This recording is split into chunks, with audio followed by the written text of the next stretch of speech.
ឡើងមាសចាញ់ពណ៌សនេះហើយបើអត់ដំណិតខ្លួនឯងទេដំណិតមាសផងបងប្អូនណាហើយតើបងប្អូនប្រហែលអ្នកដែលសុខចិត្តយកកលៀនខ្លួនឯងឲ្យសុខភាពខ្លួនឯងទៅបដូរជាមួយនឹងស្បែកសស្អាតនៅស្រុកខ្មែរយើងគឺមានច្រើនមែនតើហើយមានតាក់ទងរឿងមាសចាំខ្ញុំនិយាយប្រាប់ហើយបើសិនជាបងប្អូនចង់មើលលម្អិតខ្ញុំដាក់វីដេអូបងប្រុសនៅក្នុង comment ឲ្យបងប្អូនចូលទៅមើលអញ្ចឹងណានៅក្នុងហ្នឹងបងប្រុសគាត់ជាអ្នកលក់មាសហើយតេជនគាត់ហ្នឹងតែមាសយកទៅពាក់ទៅពេលពាក់ហើយមាសហ្នឹងក៏ប្រែទៅជាពណ៌សហើយគាត់មកថាមាសលក់មាសคล้ายៗអញ្ចឹងណានៅពេលដែលបងប្រុសគាត់បណ្ឌិតទៅមាសហ្នឹងមិនមែនคล้ายៗទេមាសហ្នឹងវាប្រតិកម្មទៅជាមួយនឹង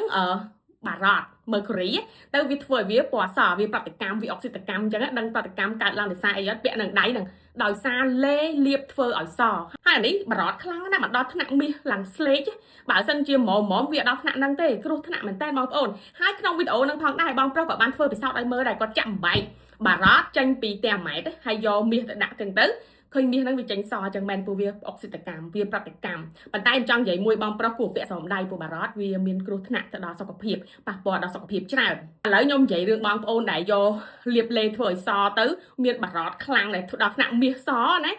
បងប្អូនត្រូវតែប្រយ័ត្នចំពោះបញ្ហាសុខភាពបារ៉តគឺប៉ះពាល់ដល់សុខភាពខ្លាំងណាស់ហើយលេនេះមិនធម្មតាទេវាមានបារ៉តខ្លាំងដល់ថ្នាក់ដែលធ្វើឲ្យមាសទៅជាប្រតិកម្មដល់ថ្នាក់បើមានម៉មក៏មិនអីទេតែនេះខ្លាំងហ្មងនៅលើទីផ្សារស្រុកខ្មែរមានលក់លេធ្វើឲ្យសច្រើនខ្លាំងមែនតើខ្លះក៏គេដាក់តិចតួចខ្លះក៏គេដាក់ច្រើននៅចឹងទៅព្រោះអាអ្នកទិញចង់បាន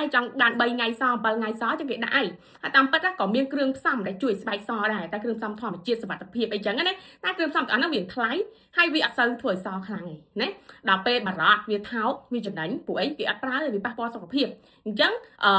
ដាក់ទៅសហើយធូរថ្លៃទៀតលក់បានធូរថ្លៃចំណេញទៀតអញ្ចឹងប៉ះពាល់អីខ្លះការប្រើប្រាស់លេដែលមានសារធាតុបារ៉តឬក៏ប៉ះពាល់ផ្ទាល់ជាមួយបារ៉តជាពិសេសបងប្អូនដែលទាញយកមាសទៀតអីគួរតែប្រយ័ត្នទៅលើអានឹងដែរប៉ះពាល់ខ្លាំងទី1គឺប៉ះពាល់ដល់ប្រព័ន្ធប្រសាទរបស់យើងបើសិនជាកូនក្មេងវិញគឺអាចប៉ះពាល់ដល់ការរីកលូតលាស់ខួរក្បាលធ្វើឲ្យយើងអត់សូវឆ្លាតវៃទេ